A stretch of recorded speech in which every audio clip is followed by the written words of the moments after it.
You live here.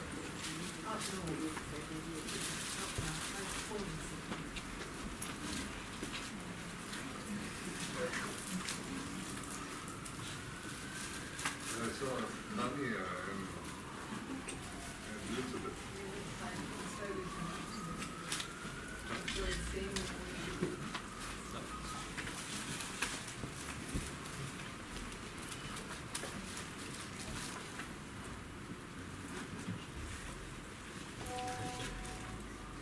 Okay. Yes. Great. And it's a great pleasure and an honor, actually. I'd like to introduce Luang Por Sumedho to everybody at the Buddhist Library. Like I said, well, I've never had the pleasure of spending much time with Luang Por. I always have a lot of gratitude in terms of Luang Por's work in spreading Buddhism in the West.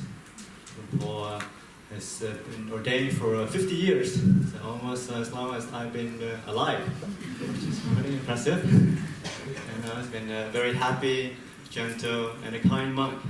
Luang Por Sumedho has the great fortune to ordain and live with Ajahn Chah for about 10 years. Luang Por also started many monasteries in the West. Sumedho was an abbot of Chithurst first, in Amarati, and lived in England for 34 years. And only until recently, Luang Por has retired in 2010. And like I said, Luang Por started his monastic career in Thailand, and then always had a lot of good memories. And it's now that he's retired, Luang Por is also spending more time in Thailand. And like I said, it's a great pleasure just to have Luang Por here. Hard to know, maybe Luang Por's last trip to the Antipodes, but then again, it could be in a couple years' time.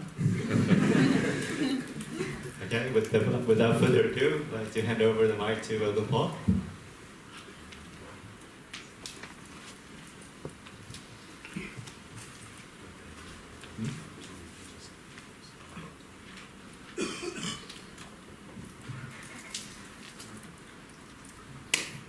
Just as long as everyone can hear me.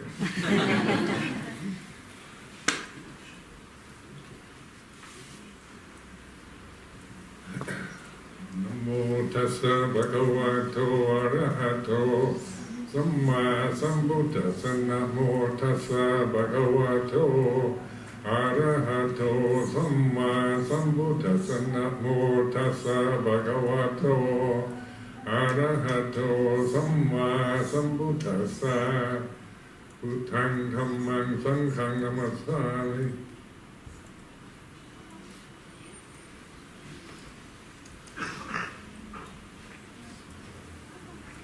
So this evening, this is my first time at the Buddhist Library. I never realized there was a Buddhist library in Sydney. And,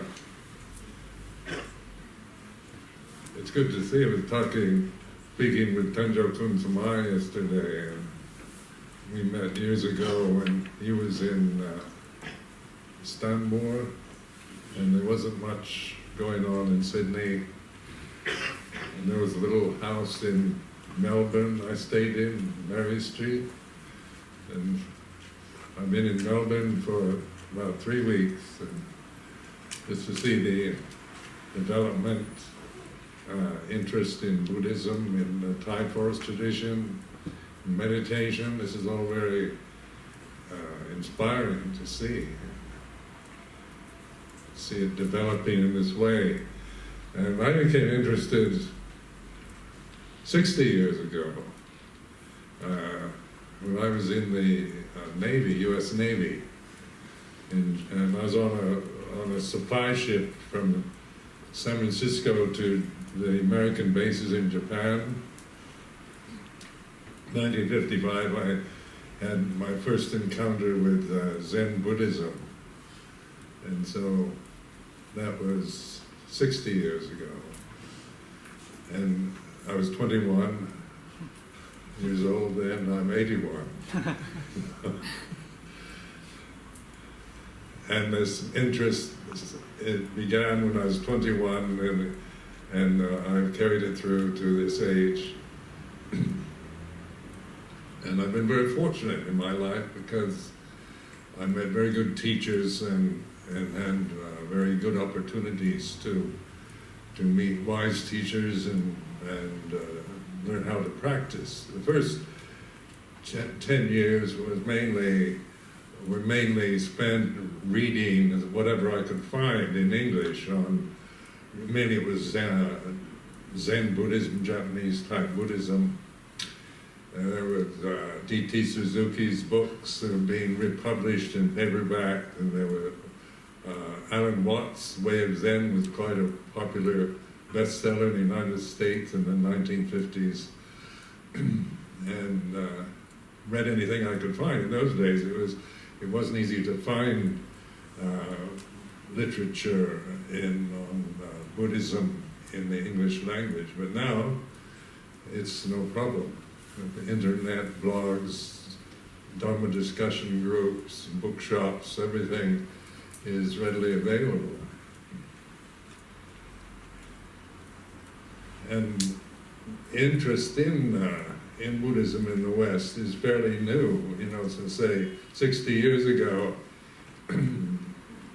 like from the American viewpoint, it was kind of a Zen fashion in the 1950s, like the beat Zen style, and it was an intellectual movement that was particularly concentrated in the San Francisco Bay Area. And it started out as just a kind of intellectual fashion, but many of us began our interest in that from that time. And of course, one is inspired through the intellect, through reading, through listening to talks, but then the actual practice, I wanted to put it into practice. After 10 years of reading, I didn't want to read anymore. I wanted to actually do it.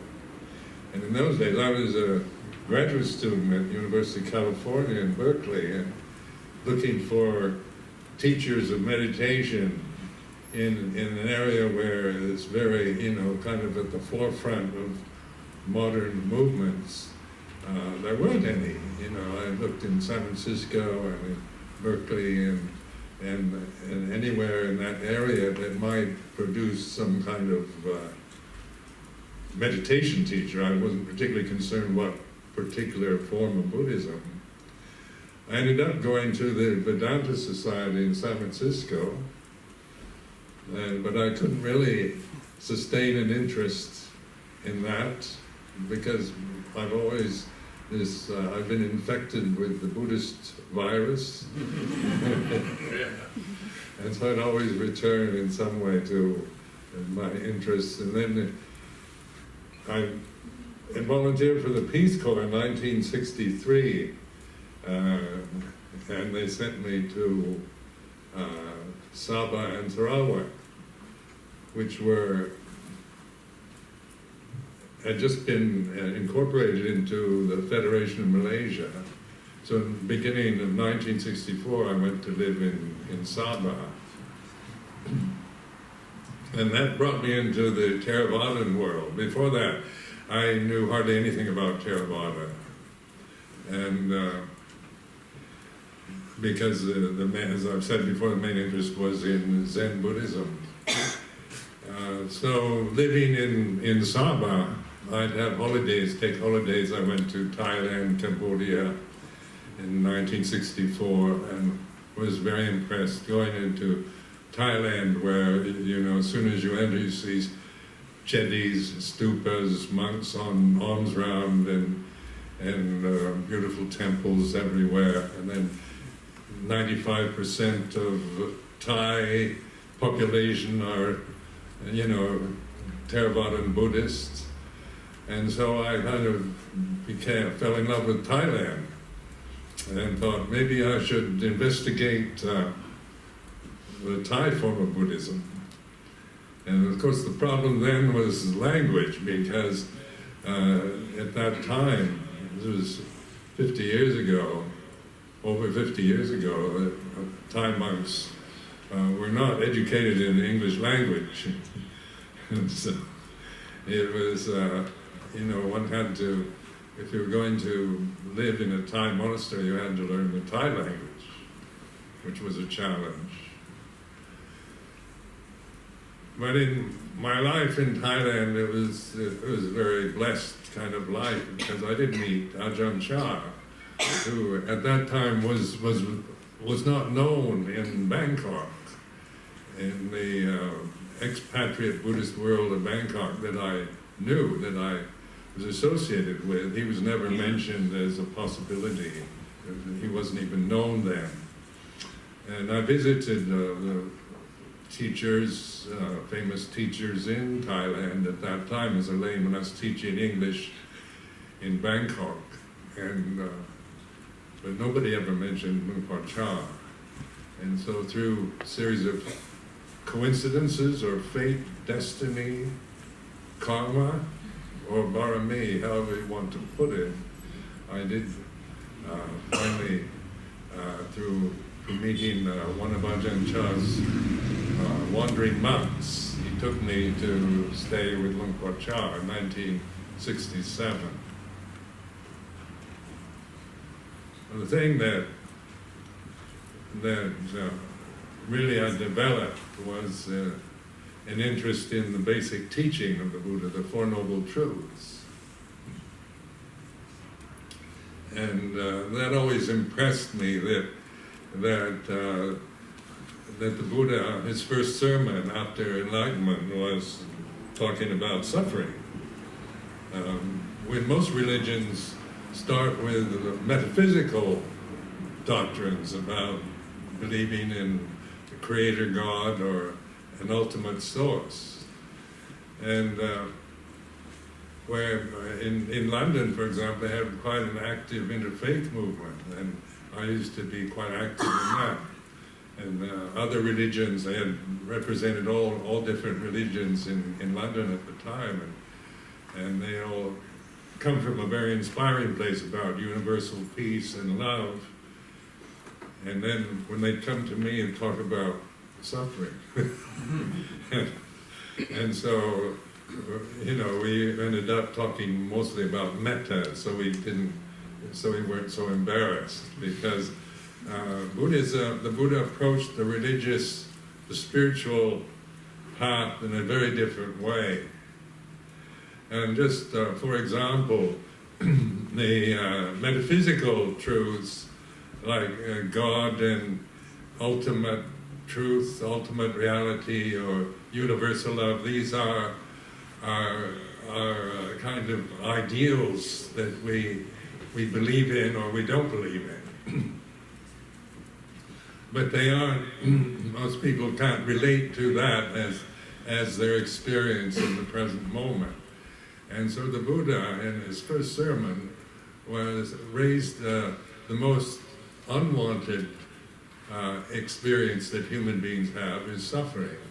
And suffering, of course, is nobody wants it. We want to be happy and secure and safe and successful and wealthy and be healthy. We want the best that we can conceive of with our thinking mind.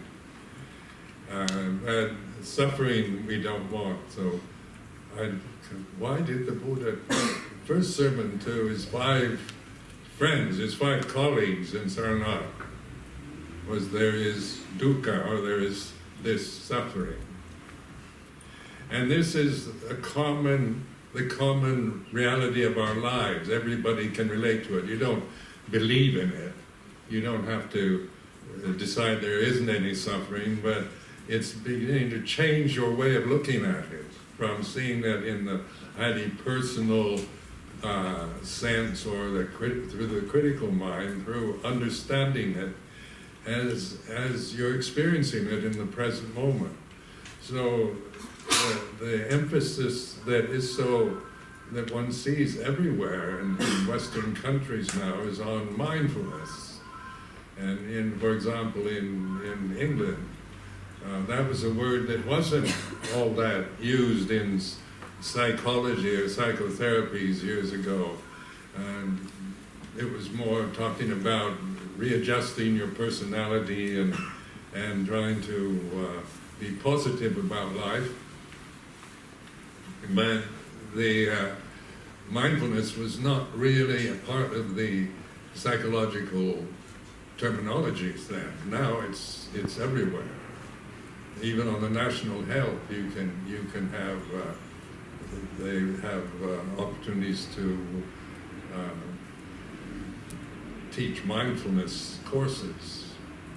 Why is that? What is mindfulness about? Is that it's the opportunity we all have to be aware in the present moment. It's not about being mindful tomorrow or remembering yesterday's mindfulness experience, but it's always this here and now, this awakened state, conscious, awakened, and encompassing the moment, not focusing on an object, but on the reality of this moment. This reality is now. And so, usually we're mindful when our lives are in danger. For example, when you drive a car, you have to be mindful because your life is in danger, or you're endangering the life of somebody else. So there's a need to be mindful of where you're driving, who's walking on the street, and the traffic lights, and so forth. Or in athletics, or in sports, or rock climbing, mountain climbing, mindfulness is absolutely essential if you're going to survive. But in the safety of a nice home in Sydney, with locked doors and burglar alarms and CCTV cameras, you can have the illusion of safety, physical safety. You're in a country with a stable government, a good economy. You're not expecting a revolution or anything like in various parts of the world right now. There's no safety anywhere. But here in Australia, we can go back to our homes, lock the door, and become completely obsessed with fears and resentments and anger, bitterness about things of the past, or worries, fearing the future, what might happen in the future. Will I get the prize? Will I be successful? Will I be able to pay the rent? And mental states like this arise in the mind even in the most safe, stable, external conditions. And these are the problems of modern life. Why suddenly is there this interest in mindfulness and in meditation in countries like this that before showed no interest whatsoever in Buddhism? And of course, Buddhism is at the forefront of this. You can teach mindfulness without using Buddhist terminology. But actually, the Buddhist teaching, the Four Noble Truths, is about cultivating mindfulness. In order to understand suffering, you have to receive it, you have to feel it, you have to experience suffering, not just react to it with aversion or distracting yourself or blaming it on somebody else. So the sense of the personalities we have, the cultural conditions that we're conditioned by, our cultural backgrounds, our ethnic backgrounds, religious backgrounds, convey a sense of dis-ease, like there's something we have to get that we don't have. We're imperfect the way we are, we have to do something, and in order to get something we don't have to become better, we've got to get rid of bad thoughts, anger, jealousy, fear, and all this comes from the sense of a separate self. Because as separate individuals, we're quite vulnerable as human forms. We're not tough animals. We're easily damaged just physically as well as emotionally, mentally. So we can become totally obsessed and insane in the safest, most ideal condition, external conditions. Because of what? Because of the way we're thinking, the conditioning of our personality, the cultural background that we're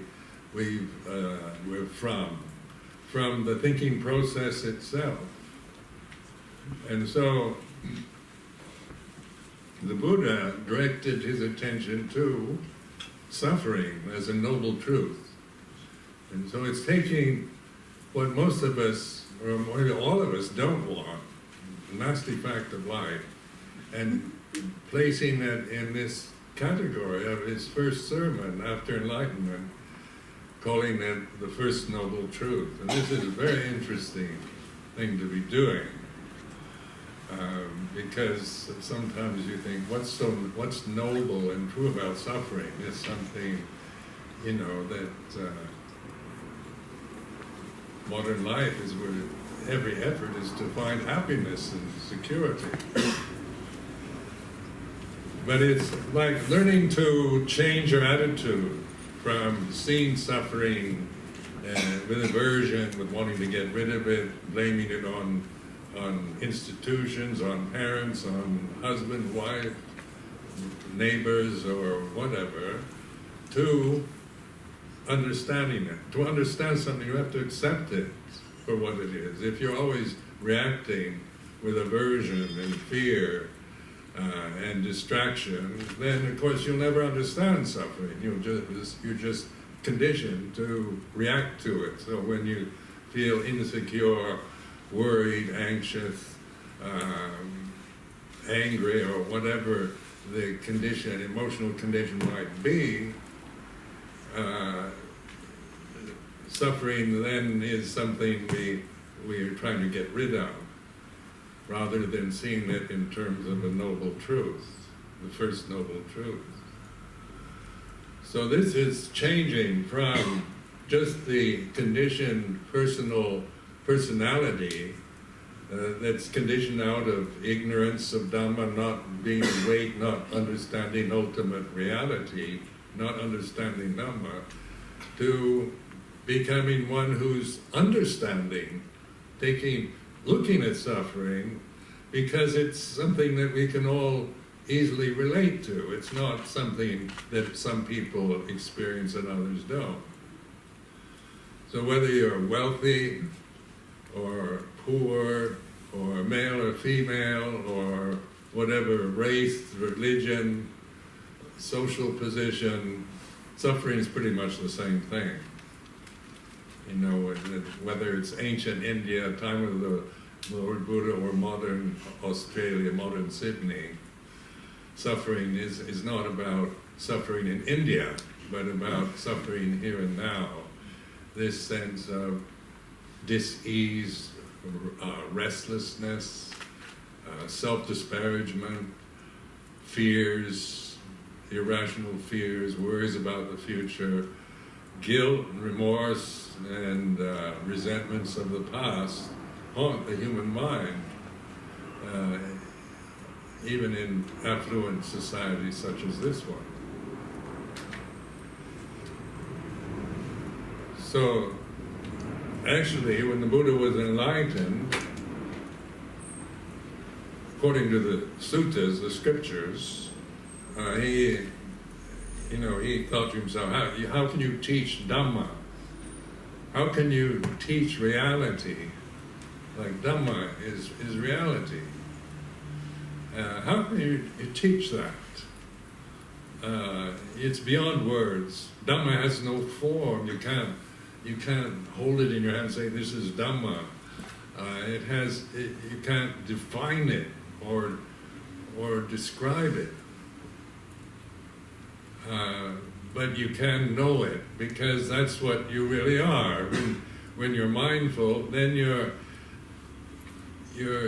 mindfulness with wisdom, then of course one is in that position of knowing from this ultimate state of universal conscious knowing rather than just personal definitions and the sense of the isolated sense of separateness that we have through our identity with our separate forms, our views, opinions, our cultural conditioning, personalities we're all different on that level. But at this moment, when we reflect that consciousness isn't about something, it's not culturally conditioned, it's not personal, it's not limited to the form, to the body. Even though in Western psychology they tend to see consciousness as inside the body, actually the body is in consciousness. And so mindfulness then is our ability to begin to recognize that, the reality of consciousness, where the body is in consciousness rather than consciousness, assume that consciousness is inside your body, inside your brain or your head. Because that makes no sense. If consciousness is just trapped within the human form, then there's not much hope. We're establishing these definitions of separateness and believing that's ultimately real. But when we begin to reflect on consciousness as unlimited, deathless reality, as Dhamma, then of course it's different. Suddenly we're unified in consciousness. At this very moment, when we're mindful, then there's a unity it's the same consciousness, whether it's me or you or the mosquito or the dog or the bird. And suddenly you feel a connection with the whole of nature and the planet, because you belong to the whole of it rather than this isolated sense of the separateness of a physical body, your own personal views and opinions, your cultural identities, social identities. All are about divisions and separations about higher, lower, better, worse, good and bad, right and wrong. So this evening, just to present this, I'm not asking you to believe me, but just presenting which I find a more useful way of looking at life than just from the personal, separate view of me as this Buddhist monk, Ajahn Sumedho, as something separate from the, and operating always from the self view. Now, in the 50 years that I've been able to practice with this, because I've been doing this now. Actually, I started when I was a samanera, before I met Luang Por Sumedho. I fled Bangkok because I became so confused by the views and opinions of the expatriate Buddhists that I'd meet. They were all telling me, this teacher is the best, or that one isn't any good, it's this teacher. And there were so many views, and everyone was so absolutely sure that their view was the right one. And all I could find was total confusion in my mind. And so I fled Bangkok, disappeared and ordained as a samanera in Nong Khai, which is northwest Thailand, the province you go to cross into Laos, when you go to Vientiane in Laos. So I spent a year as a novice monk in Nong Khai, and it was one of these meditation monasteries where you enter a kuti. They gave me a kuti in the forest and told me I could do walking meditation, sitting meditation, but I couldn't go anywhere else. I had to stay 24 hours a day and meditate. And I stayed there for a year. And this was nearly a year. And this, the first 3 months was very difficult because the first 3 days I enjoyed very much being alone, being without the social pressures, and that they bring me some food every day. And the monks, the nuns there at this Wat Nun Panau were very, were trying to support me. So, but I couldn't speak the language. Nobody could speak English in this monastery. I didn't have a teacher. Just by myself with one book, one small kind of pamphlet called The Word of the Buddha, which was published in Sri Lanka, the Buddhist Publication Society. And it was a compilation of the basic teachings of the Buddha from the scriptures. So the scripture, the Tripitaka, is very big. I didn't want to take that with me into this kuti. I thought it's too much to handle, all the volumes of the Tripitaka. But this book, Word of the Buddha, thin little pamphlet really, compiled by German bhikkhu in Sri Lanka, Ñāṇatiloka. So the first 3 months was nothing but suffering, actually. It was what happens when you're alone like that and you don't have distractions. You're brought the food, so you don't have a fridge, you can't nibble on biscuits or anything. Everything was very basic. This was at this time very primitive place. No electricity, no radios, no internet, no Wi-Fi. These things were beyond imagination in those days. But what are you supposed to do? I tried doing just concentration practices, just like the concentrating on the breath and trying to suppress emotions, so that I wanted, I had this ambition to attain jhanas, high levels of concentration. And I wanted the bliss that I imagined you could have from concentrating the mind and shutting everything else away from it. But I couldn't actually do that because I was, I think, 31 years old at the time. And I'm from a family in the United States where we were never allowed to show anger. So I had 31 years of suppressed anger coming up. And it wasn't at anything in the monastery, I couldn't blame the anger on the monks or the mechis or the people around. It was coming from, as I tried to hold it back and concentrate the mind, it became even stronger. And finally, there was nothing left to do but just sit with it. And somehow I had the insight to just not try to control it. And so I remember it was about 3 months of this unmitigated resentment, anger, bad thoughts, emotions that had been suppressed in life suddenly were arising in consciousness, were becoming conscious.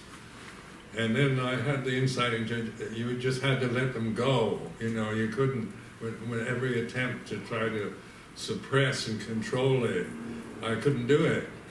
I could do it for a while, but I couldn't sustain it. If I had a more busy life with distractions, I could develop a lifestyle. But in solitary confinement like that, there's nothing much you can distract yourself with, except reading this book, The Four Noble Truths.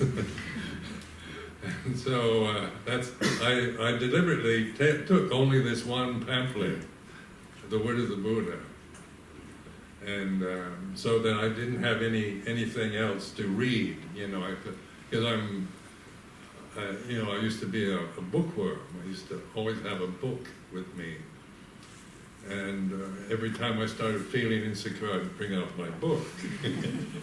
But in this situation, all I had was this one book, which didn't take long to read through.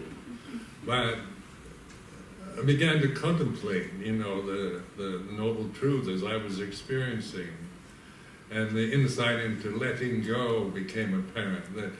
That I had the only way to deal with repressed anger, fear, jealousy, these primal emotions that human beings have, that everyone has, is not through trying to suppress or control, but understanding them. They arise, and then what arises in consciousness is actually, if you allow it, it'll cease. It goes away. It's not where suppressing, trying to control it, is you're actually holding back. You're making more kind of karmic connections to anger, resentment, through fear, through aversion, through trying to prevent it. So the result of this, after 3 months, was I woke up one morning in this kuti, which is just a basic kind of wooden structure with a tin roof, and everything looked beautiful, luminous. And this kuti was not beautiful, but it looked, everything, the forest around me, even went to the toilet, which was never considered beautiful, and it looked wonderful. And I thought, this is very strange. I tried to think a bad thought or arouse anger. I couldn't. There was it just wouldn't grab hold. And so I thought, this must be enlightenment. I'm already enlightened, so, because I didn't know what had happened. I didn't know what I was doing, actually. It was more or less trial and error and just learning as you go along. So I had this state. I stayed in this state for about 5-6 days to a week. Then I had to go into the town of Nong Khai to the immigration, because my visa, you don't get long stays in Thailand, and so I had to renew the visa. And I had an immigration office in Nong Khai, and so I went there, and I remember going in the immigration office, and there was this hostility towards me. I felt these people in the immigration service didn't want to help me, because actually they weren't supposed to renew visas for foreigners. We were supposed to go to Bangkok and do it in the main immigration service there. But the head monk of the province had arranged for them in some way. And they obviously resented it, because they were very unwilling, but they did it. They eventually stamped my visa, but I felt this aversion, and this whole luminous state of enlightenment just crashed. Like a big iron wall coming right down in front of you. And I went back to the monastery, and I kept trying to get this state back. I kept thinking, I want that again. I want to be like that all the time. Because what I lacked was this state, was a natural state of consciousness. But I didn't know what it was at the time. I didn't have wisdom. I wasn't informed with wisdom at all. I just had this rather marvelous experience of reality without wisdom. So then, of course, it would be like, well, I'm enlightened, and that, in the sense that I'd never, I was coming from the ego, that I am Por Sumedho, am enlightened. Maybe I'm the first American arahant. The ego's like that. And then, but after that, I stayed on in this monastery and just reflected on these Four Noble Truths. And during this time, I met a disciple of Ajahn Chah, who was what they call a Tudanga bhikkhu. They're wandering, keeping the Tudanga rules in the Vinaya, and he could speak English. He was the same age as I. He was in the Thai Navy during the Korean War. I was in the American Navy, and he could speak fluent English. So I hadn't been able to speak English to anybody for about a year, and so I couldn't tell what had happened to me. I didn't have anyone to confide in, and I couldn't speak the Thai or the dialect they spoke in Nong Khai. So I remember just starting to speak English, and it was just like a dam bursting. I couldn't stop. I thought, this monk must think I'm mad. I'm crazy. But he's the one that told me about Ajahn Chah. And I kind of realized I needed training. I couldn't just stay in a kuti, in a meditation hut the rest of my life. And I did have insights into these noble truths through reading in this book, the Word of the Buddha. But I realized I needed to be under a teacher. I needed to learn how to live within the restraint of the Vinaya. These were things I became kind of intuitively aware. I needed structures to live my life. And if I just operated on my own, my old habits would come flowing back. So I went with this. I took the higher ordination in 1967 and went with this monk to stay with Ajahn Chah. And of course there, in Wat Pah Pong, the style of life was based on mindfulness. It was learning how to surrender to this form. And it's not easy for an American from California to surrender to moral restraints and different cultural conditions. Americans were brought up to be arrogant, thinking we know best. And then suddenly I had to learn how to bow and how to pay respect in my place within the structure. But Luang Por Chah was he was never telling me what to think, but always encouraging me to observe what I'm feeling in regards to the life that I was living. Because the first year was very confusing, because you had to learn another language, learn how to live within in a society that was very different from the one that I was used to. Learn to live within monastic forms and structures, and so everything was new, a different type of food that I didn't like at first, and everything was, frustrating for me. And when you're living in a place where they speak another language and you don't know that language, you do feel you get very frustrated and restless and paranoid. I get paranoid, and what are they talking about? And then I was the first Western monk there, so people just come and stare at me. And I think, why are they looking at me like that? You know, bring up fears and paranoid mental states.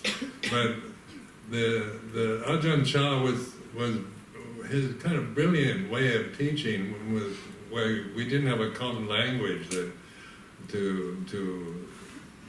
converse in, was pointing, and he was getting me to look at what I'm actually feeling, and seeing it in terms of Dhamma, of all conditions are impermanent. So this is what the Buddha actually realized in enlightenment when he was enlightened, was this simple reality of sabbe sankhara anicca, all conditions are impermanent. And this, of course, makes it very easy for us, because the conditioned realm is everything, absolutely everything. And how do we relate to conditioned realities, to the changing forms of just physical forms, or sensual experiences through seeing, hearing, smelling, tasting, touching, through feeling, through emotion? How do we relate to that? Is that we're conscious with mindfulness, with wisdom, knowing.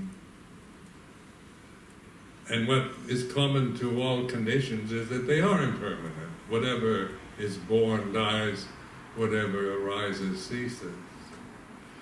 And one can agree with that intellectually, but the actual development of the path of liberation is actually observing it. Because we have to live our lives within changing forms. So with the aging process of our own bodies, how the weather affects us, the conditions around us, the people we live in, the things that we do, what we see, hear, smell, taste, touch. Everything is all conditions are impermanent. And this knowing of impermanence then is wisdom with consciousness, knowing that observing, witnessing, recognizing all conditions are impermanent. And then the emphasis was pointing here. They usually point to the heart. Like they say, the Luang Por Sumedho would point here and say, the world ends here, and he'd point to his heart. He wasn't pointing at himself. But the direction was you had to observe, really pay attention to what you're feeling. So in the first year, the frustration of feeling was, a lot of them were very negative, because you feel, I had this, Ajahn Chah was 48 years old when I first met him. And he was at his peak, he could give sermons 5 hours, for 5 hours, and every evening after the evening puja, he'd get up on the high seat. They have this high seat they sit on, and he'd start giving Dhamma talks, which would last sometimes 5 hours. And I was expected to sit through these Dhamma talks, which I couldn't understand. And all the other monks were enjoying it, at least they seemed to. And there were a lot of lay people, from the villages around the town would come almost every evening to listen to Luang Por Chah expound Dhamma. And Luang Por Chah had a great sense of humor, so he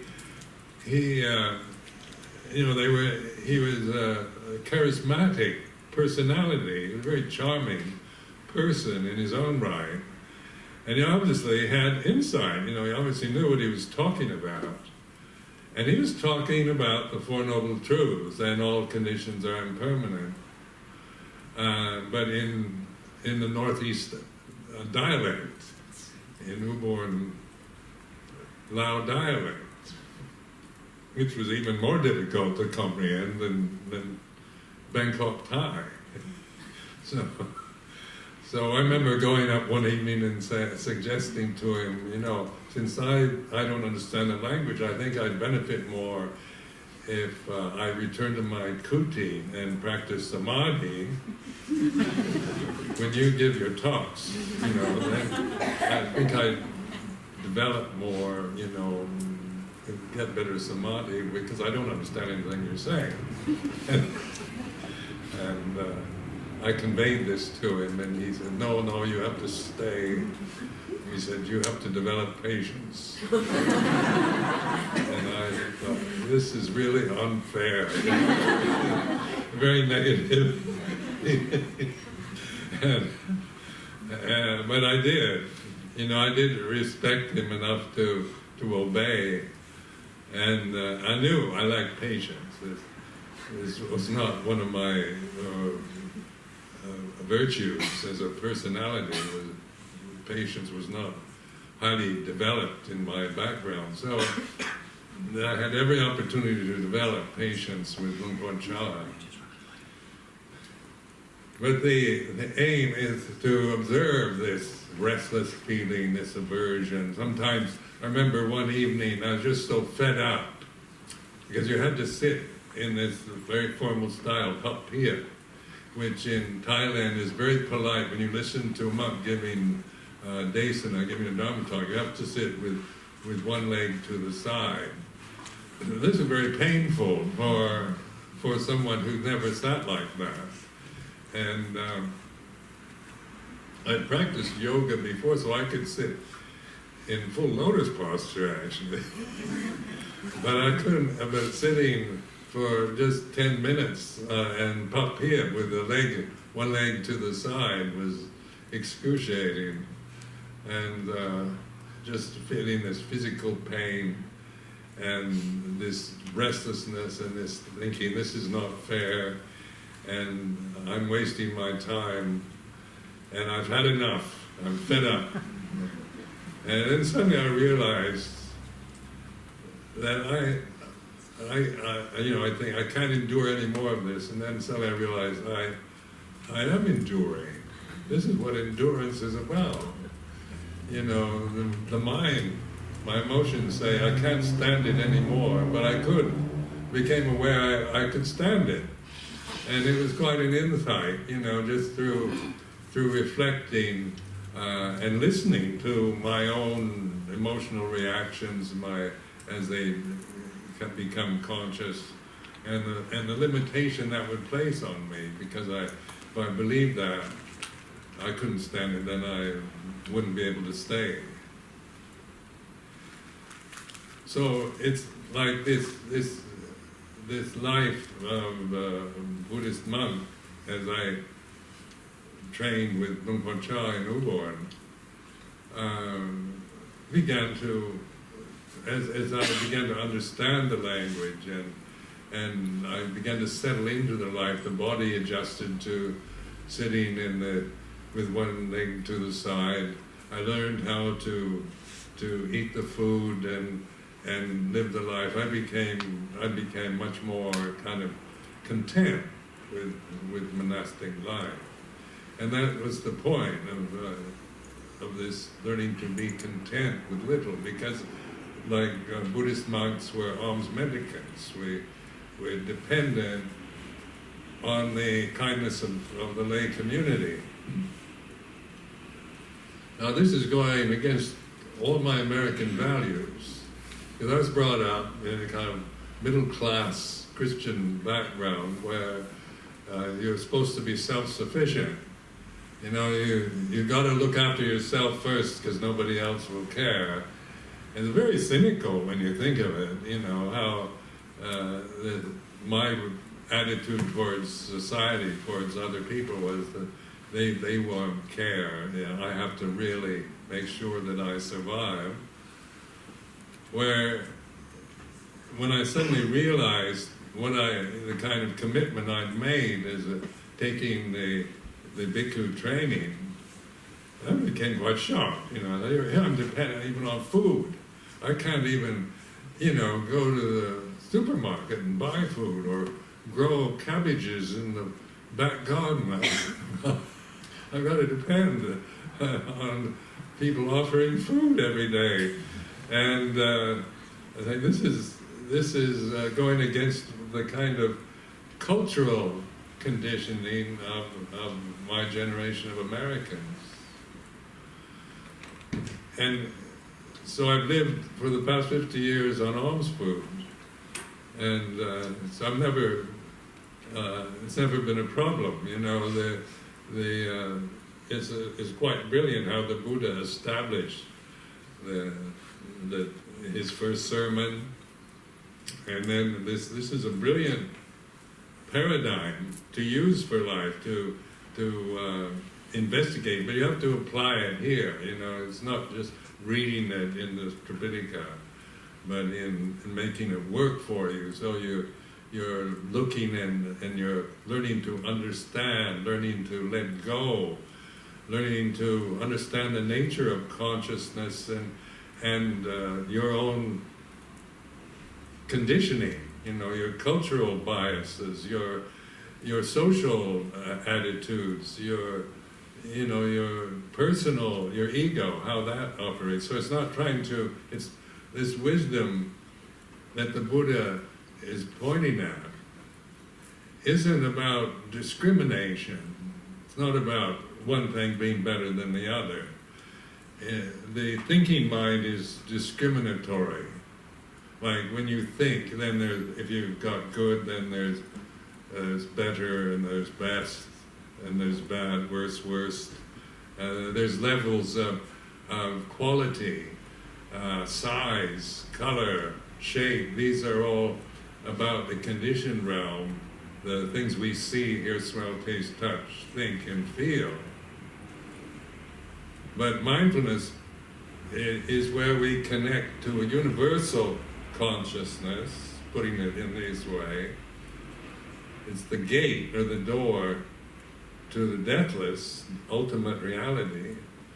And then from there, we discern the real from the delusion, from illusion. So wisdom isn't about judgments or preferring one thing over another. It's observing, discerning, ultimate reality, knowing. The consciousness can know itself. You can't define or know consciousness as an object, but you are conscious at this moment, and you know it. It's like this, and it's not. And then you might think or feel. These things are changing. Your thoughts, your memories come and go. Your emotions change, and the physical conditions change. But it's just this simple recognition of knowing from this position of mindfulness, awareness, sati in Pali they use sati sampajanya and panya, which is mindfulness. Sampajanya is like intuitive awareness or apprehension. It's this complete. It's an open attention, not focused on an object. And then panya, discernment. And panya is not cultural. It's not personal. It's not. It's not even Buddhist. But it's certainly available to us when we open ourselves to ultimate reality.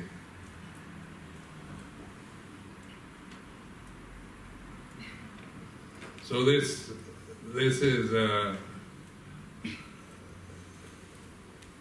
opportunity to investigate what you think you are, what you believe you are, is conditioned. And so, it's not saying it's wrong, or right, but we're noticing that whatever you believe is a condition that you create with thoughts, with memories, with cultural biases, prejudices, assumptions that we make about ourselves and the world, the society we live in. And the Buddha, this teaching of the Four Noble Truths, if you carry it through, it gives you, for each truth there's three aspects.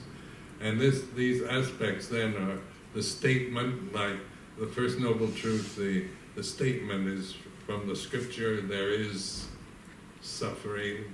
It's just an intellectual statement that you can read in the scripture, and then it tells you what to do. Suffering should be understood. So the second aspect is what to do about suffering. What do I do? Suffering. There is suffering. It should be understood. Then to understand, as I said before, to understand something, you have to accept it for what it is. If you're always resisting and reacting to it, you'll never understand suffering. So and this is a shift from someone who's trying to find happiness to this noble state of knowing suffering is like this. It's an insight. The third aspect is the insight.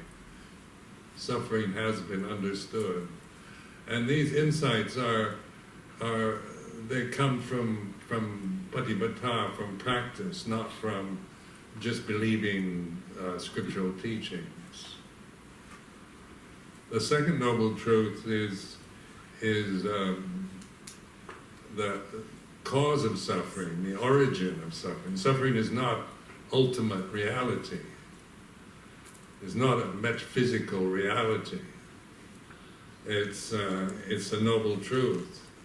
So in terms of other religions, they start from the top, from I believe in God, which is either you believe or you don't believe. But believing is through thinking. You either accept what somebody tells you about God or you object to it. Those are the reactions to theistic approaches. And then where the Buddha didn't start from the top, from the ultimate, but from the here and now, there is suffering, taking the most banal, common human experience that everyone can relate to, can observe. So it's not special, it's not, some people can do it and others can't. It's part of our life itself. And it's changing from reacting blindly out of ignorance of Dhamma to understanding. And then then the second noble truth is there's an origin. Suffering has a beginning and an ending. And it's not, so it's being aware of the beginning and ending of suffering. Second and third noble truths is the origin of suffering is due to ignorance of Dhamma, not knowing Dhamma, not being mindful. We attach to desires. So they list three desires. Kama Danha, which is the desire for sense pleasures, which is quite obvious. Bhava Danha, the desire for becoming, it's like ambition, desire to become enlightened is a Bhava Danha, desire to get something you don't have yet, and then there's Vibhava Danha, the desire to get rid of. Like, how do I get rid of anger and fear? And these are common questions you get from meditators on retreats. I have an anger problem and I want to get rid of it. That's Vibhava Danha. And so you're pointing out that Danha is a condition. It arises and ceases, it's not permanent. And that which knows Dhamma, this mindfulness, is aware of Dhamma, and these three categories are very helpful.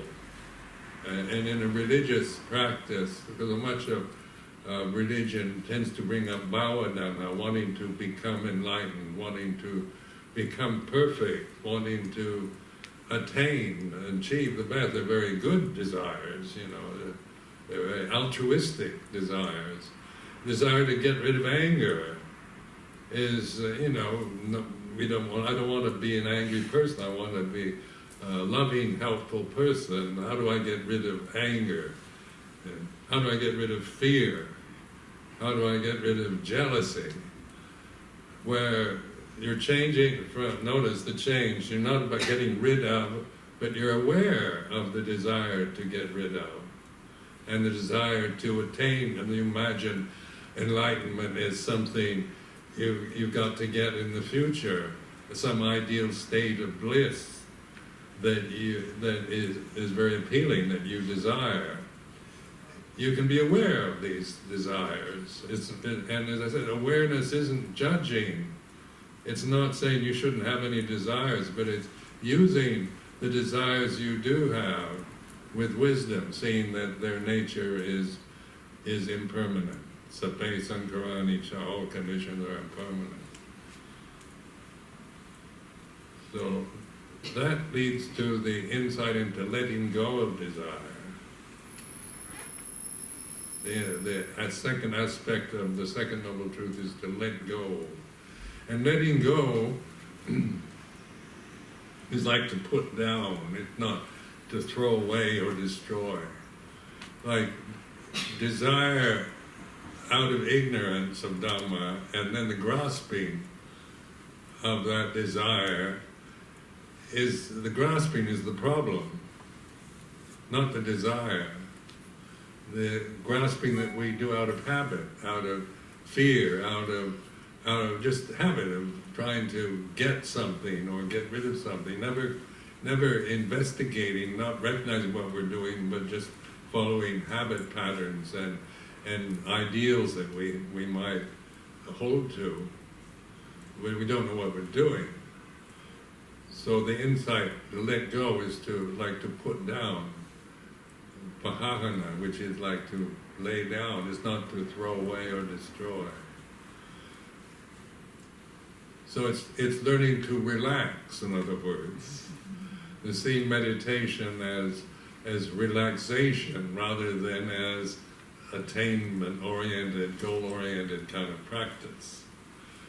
Because so many people, in my experience, approach meditation with a desire to get something, so that if you notice, you contract with bhava-danha, and when you're trying to attain and get something and control, you tend to contract the body, you feel this tension. And then the insight letting go is more like relaxing. So the attitude of mindfulness is relaxed attention. Not attention like on command, like a military command. Attention, then you go like this. Say relax. And so the attitude of letting go, you have that insight through this reflection on the second noble truth. And you develop this sense of, you began to see the suffering. I began to notice the suffering I create through my grasping. Just observing the desire and grasping, and as I was doing it, and then the insight is letting go of it and relaxing. And then that made meditation into something quite pleasant, rather than just trying to get your samadhi and get rid of your defilements. It's something much more peaceful and enjoyable. Like once I asked Luang Por Chah about meditation, he said he defined it as holiday of the heart. In Thai, is Pat Pon Tang Jit Jai. And I thought, that's not what I'm doing. To me, meditation's hard work, you know. And so I thought, you know, the holiday of the heart, I've got to hold that one up, because my tendency is to, you know, from my personality, my cultural background is to control and attain and trying to get rid of bad things and hold on to the good. So then this leads to, letting go leads to cessation, nirodha. And nirodha is where the actual, you're aware of the absence of desire, non-desire. There's awareness and wisdom noticing non-desires like this. And non-desire isn't, well, you know, you can't claim it on as a personal attainment. It's reality itself. And you're discerning. Grasping is like this. Letting go is like this. Desire is like this. Non-desire is like this. And non-desire then leads to right understanding of the Fourth Noble Truth, Sammaditthi, which is the development of the Eightfold Path, or the path of non-suffering. So I'll stop here. I've covered a lot in a brief time. But the main point is to encourage you all in this development of mindfulness, and my respect for the Buddhist path is 100%, because it's actually worked for me. It's not something that I regret in any way. It is a rich opportunity in one's life to understand yourself and the world you live in a way that you know, deals with our own tendencies towards fear and worry and greed and social problems, personal problems are all created out of the thinking mind, out of ignorance, and so we begin to see through our own tendencies towards creating neurotic fears and desires. So I can open the time for questions and answers.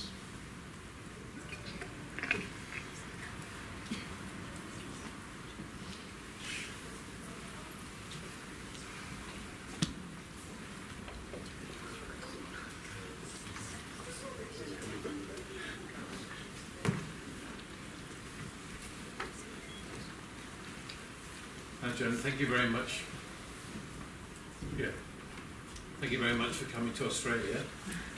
Before I ask my question... Where are you? Here, sir. Before I ask my question, John Barter, ex-Javano, asked to pass on his regards. He had to fly north earlier, so he hopes to see you in Queensland. In your book, Now is the Knowing, you said that when we observe that attachment to beauty, sensual pleasures and love will always lead to despair.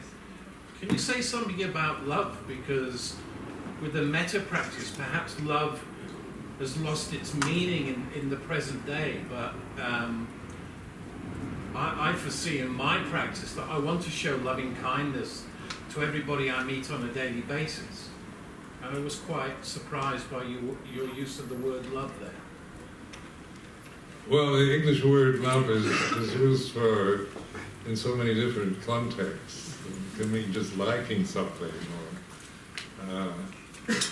but in like unconditioned love, like in Christian definition, metta that, actually.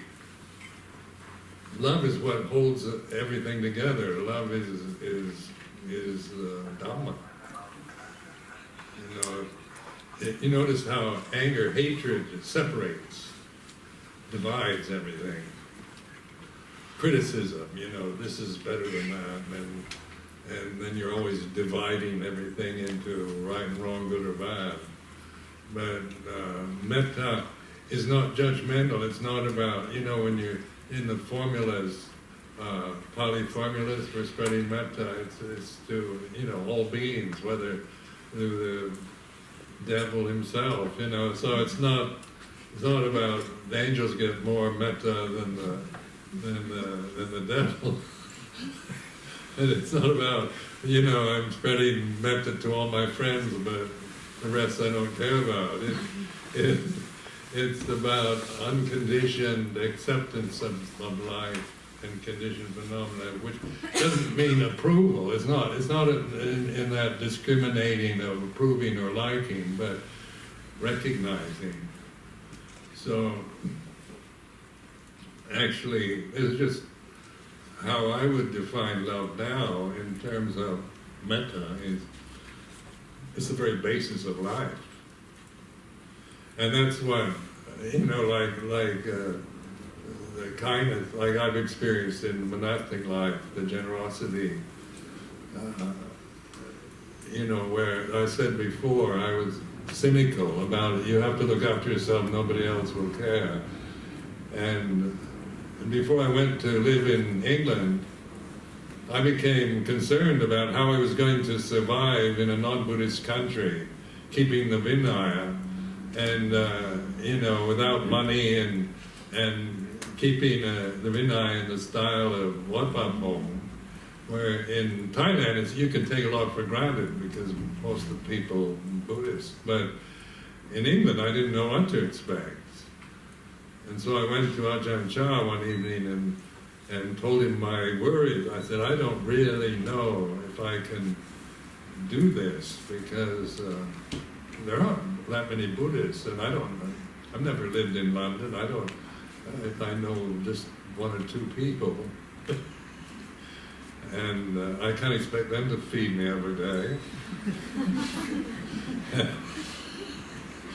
And so he said, then he replied, are there good people in England? Well, yes, I'm sure there are, and we'll go, And suddenly I realized he had this understanding of human nature as basically good, loving. And I was an idealistic American, but was cynical. I had this sense that wasn't the case, that you had to think of yourself first. And my experience in 34 years living there, never went without food. In fact, I gained a lot of weight there.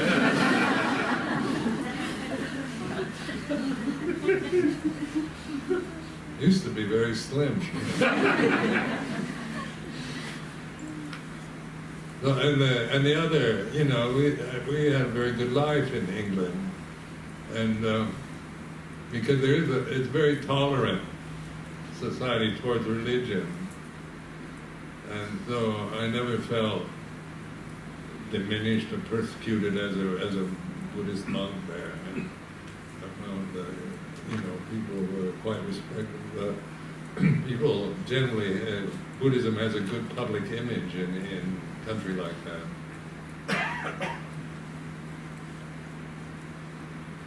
But metta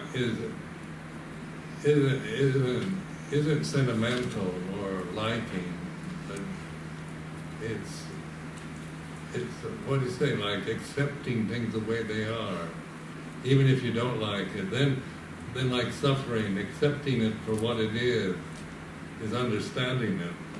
And from there you learn from it to let go of the causes of suffering. It's not about control or annihilation or picking and choosing, but understanding with wisdom.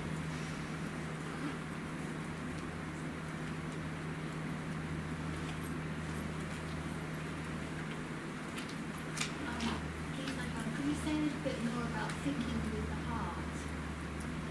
No, please. Thinking the heart. Like thinking is a very good question. Thinking with the heart. And of course, thinking is a habit. You know, so you like a baby, newborn baby isn't thinking, doesn't have a language yet. So you learn to think.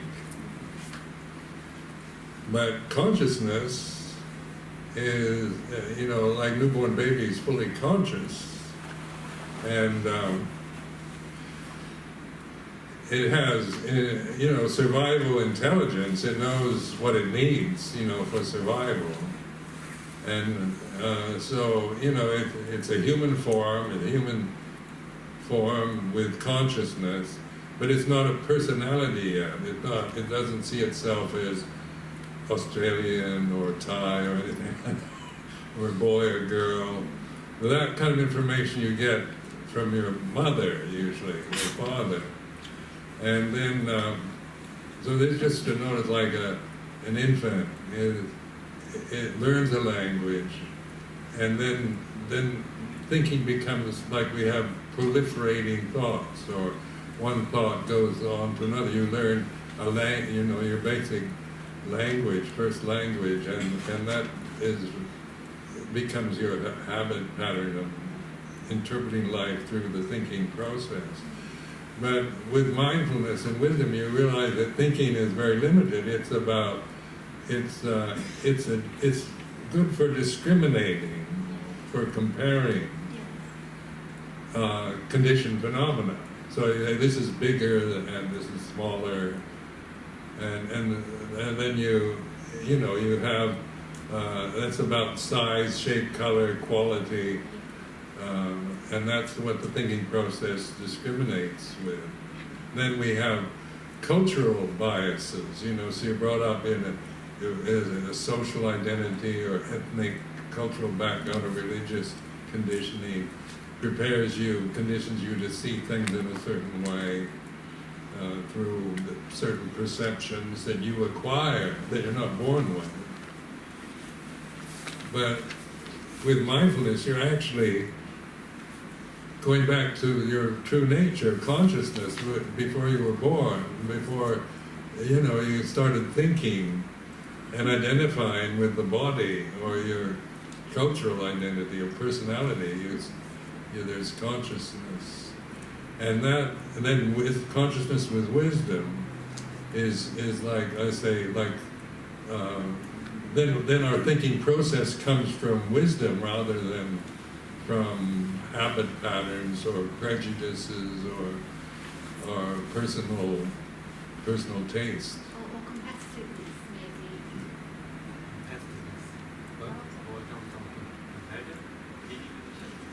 Compassion arises through mindfulness. It's how we relate to the sadness of the world. It's not created out of sentimentality or feeling sorry for others. You know, so it's not. It isn't from the ego, but it's like an enlightened individual, and compassion is how that being relates to the sadness that we witness in our families or the society itself. And mudita is joy, and that arises from the beauty, the goodness in the world around us, in the goodness of others, and the beauty of nature. There's a lot of this sense of joy that arises from what we see or hear through the senses, and that we relate to the beauty and goodness of life with joy rather than critical mind. And then upekkha is equanimity, which is the nature of just pure awareness, is equanimous. Upekkha. And these are the divine abodes, or you know, in the structure of Buddhism, Buddhist teaching, and they're called divine abodes or Brahma Viharas, but they're spontaneous, like metta, karuna, mudita, upekkha. They're not created states that we come out of thinking good thoughts. They're spontaneous. Thank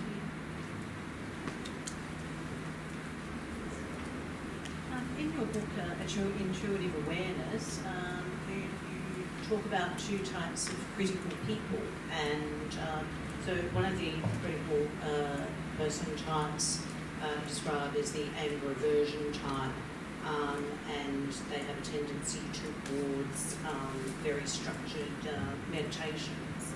And then the other type of person you describe is someone, the type that is lustful and greedy, and they tend to lean towards the metta, loving kindness meditation.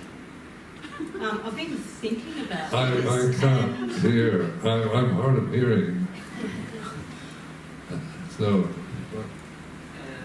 describe two types of characters. Just one is the anger character, who are inclined towards structured meditation, and the greed person who is drawn towards the metta meditation. Yes, yeah. The two critical types of people and the different meditations that they're drawn to. And I've been really, reflecting and thinking about that. And in my mind, it just seems to go the other way for those times. So I just wonder if you could just clarify how you arrived at, your observation of, the two critical types and the meditations that they lean towards. Well, now I'd be more inclined to not say you're the greedy kind or the critical kind, but encourage people to just be aware of it. Because it doesn't help to say, oh, your problem is with anger. I mean, because I found that, not a very skillful way to talk, because people are so willing to believe me. And it just confirms maybe their worst fears, that they've got to get rid of anger rather than be aware of it. So, or greed is the same thing. Encouraging metta practice is skillful for everybody, but because it is a way of, it's very reflective toward anger and resentment, toward the critical mind, because we know so many things shouldn't be, and it's not fair, and there's so many things to criticize in oneself or in the world we live in, and it's right, that things should be fair, and people should be kind, and we should stop war. I agree, but actually it's like this, beginning to realize that just thinking about how things should be creates suffering. So then we begin to let go of the causes of suffering, rather than trying to complain about the fact that life isn't what it should be. And people, like some people are, like I've seen, in my own experience, I'm a skeptical type mind. I found it very difficult to believe in what people tell me. And so I was brought up as a Christian, a very nice form of Christianity, Anglican, High Church Anglican, and it was, I quite liked it. It wasn't an unpleasant upbringing, but when I started questioning the beliefs, the creed, I found I couldn't believe it. And you learn to say the creed when you're a child and you believe what your mother tells you or what the priest says, and there's no problem. When you get into adolescence, then you start questioning, you know. And I remember one day saying that I believe in God, the Father Almighty, and I suddenly realized I didn't know what I was saying. What is that? And I could say it. I could still repeat the Nicene Creed for you if you want. And something that you don't forget. But then going to my mother and asking her, and she said, "Don't doubt. Doubt is a sin." And then I went to the priest, and he said the same thing. And so I tried to not doubt, and then create more doubt. That's why I became a Buddhist. And then I found out in this type of mindfulness practice that I've been pointing to this evening, doubting is a technique. You know, like in Zen Buddhism, they've got these koans where these impossible conundrums that you intellectually you can't come to a conclusion, but you begin to notice the not knowing state of mind, the bewildered state of mind, the doubting reality of the present where thinking stops. And so, like, I've developed a lot of meditation on doubt, you know, so just not knowing, and I found this very useful for me with the character, the kind of karmic tendency character I have, where my sister is a devout Roman Catholic now, and she doesn't doubt, she just believes, and she doesn't have any problem with that. And so she's quite happy with that, you know, so one doesn't begrudge her that, but I couldn't do it, you know, it's just impossible. Well, there's a difference between, you know, we're from the same mother.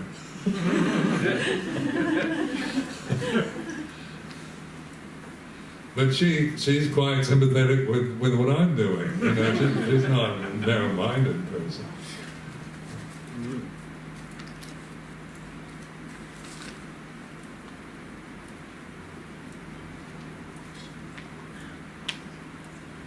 One more question?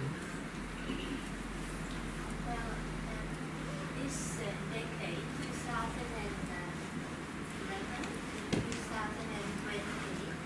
is International Decade on Biodiversity Conservation, with the focus living in harmony with nature. And of course, it's supportive with all the efforts to alleviate climate change and to alleviate extinction of the species. So please share it with us. How do you connect the teaching of the Dharma and your insights with living in harmony with nature in your life, and how do you encourage others to do that?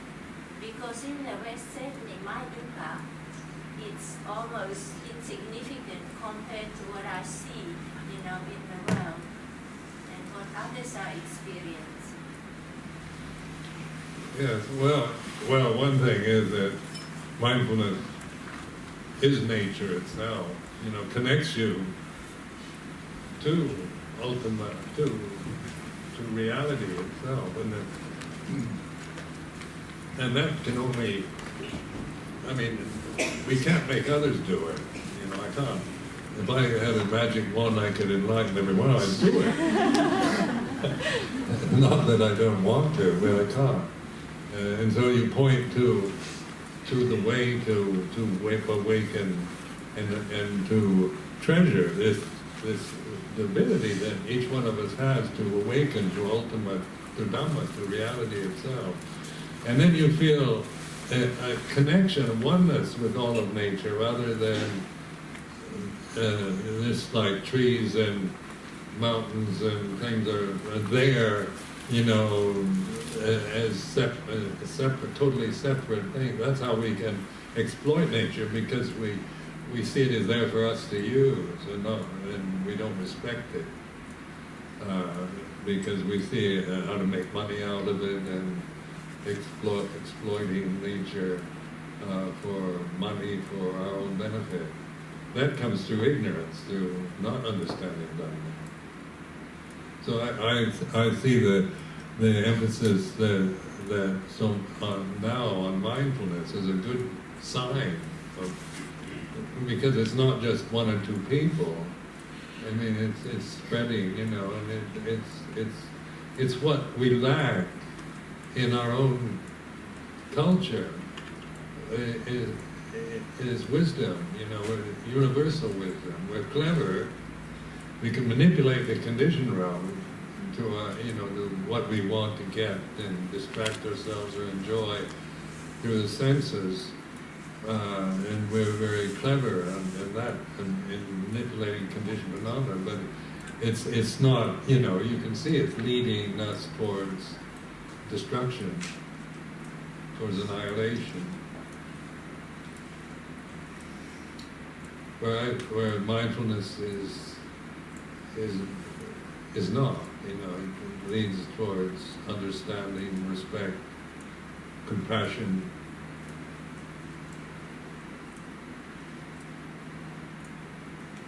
You know, how can we resolve the differences, you know, is not through making everybody believe and conform to the same thing, but awakening them to reality itself. Because that's possible. That's not just, you know, modern society.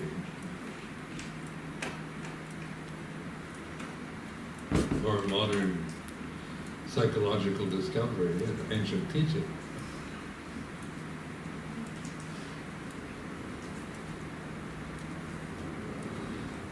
But don't despair. I don't despair. Okay.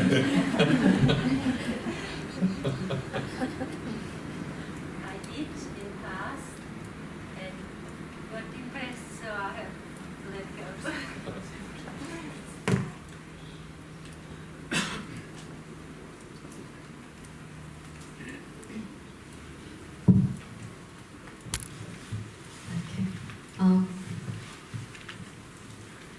So I think that's the end for today. Thank you everyone for being here, and especially thank you Luang Por. We are very, very fortunate to have Luang Por today and hear from Luang Por. Also thank you Ajahn Kimawaro, who's here at the front. He's the abbot of Wat Buddha Dhamma at Wiseman Ferry. Thank you for inviting Luang Por to the Buddhist library. And for the next few days, Sunday, Monday and Tuesday, Luang Por Sumedho will be at Wat Buddha Dhamma. So you're welcome to make a day trip to Wat Buddha Dhamma. Staying over is already fully booked, so welcome to make a day trip. Luang Por will give a talk in the morning, 9 to 10 o'clock, and followed by Dana. And after that will be 4 to 5 o'clock Dhamma talk and practice time. So you're welcome to pay a visit. Yeah. And I also would like to say thank you to all the volunteers who take a day off or half day just to come here to prepare the space for today. So if you see them in a green tag, you can ask them any questions or say thank you to them. But if you have any complaints, just come to me. I'm Susia, the coordinator of the Buddhist library. And also, the Dana basket is quite lonely over there at the front.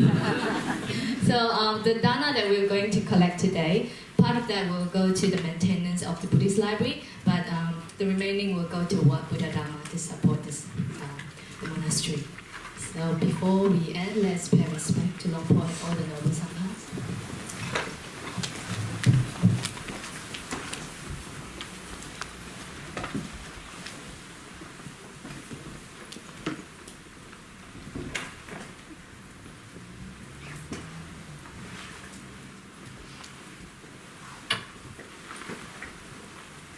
I appreciated your lesson very much. Yeah. Thank you.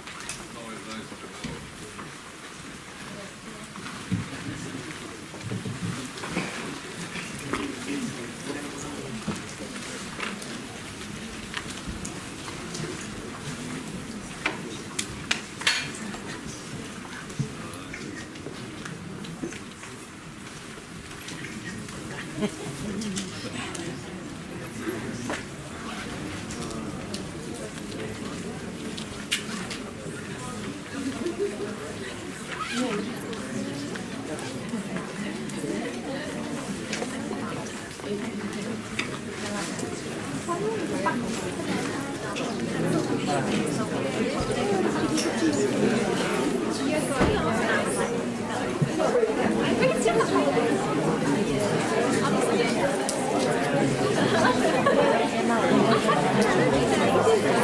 just think so.